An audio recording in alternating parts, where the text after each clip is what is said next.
दुसऱ्या बाजूला जी भाजपा आहे, गेल्या 2-3 वर्षामध्ये आपण पाहिलेले लूट लूट लूट, भ्रष्टाचार भ्रष्टाचार भ्रष्टाचार, अमुक बोला तमुक बोला. परवाकडे माझा एक तो व्हिडिओ खूप व्हायरल झाला. आज पण मला लोक बोलत होती की तुम्ही परत त्यांच्यासारखं बोलणार का. मी बोललो कदाचित नसेनचा प्रॉब्लेम होईल, पण प्रयत्न करूया, कारण ते आवाज सगळीकडे घुमणार आहे तुमच्या व्हॉट्सअपवर.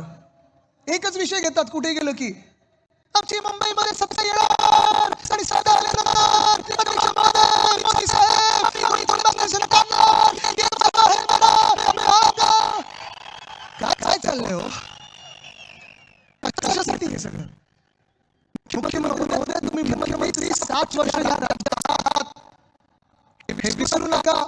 तुम्ही या महाराष्ट्राचे गृहमंत्री, गेल्या 12 वर्षामधून 10 वर्ष तुमच्याच हातात गळ खाली राहिलेलं आहे. हे कर्तव्य बांगलादेशाला ओळखणं आणि काढण्याचं 10 वर्ष तुमच्या हातात होतं. ही जिम्मेदारी जबाबदारी तुमच्या हातात होती. जर तुम्ही तिथे चुकला असाल तर सरळ सरळ सांगा आम्ही चुकलो, अजूनही आम्हाला बांगलादेशी सापडलेले नाहीत आणि ही निवडणूक त्याच्याबद्दल नाही.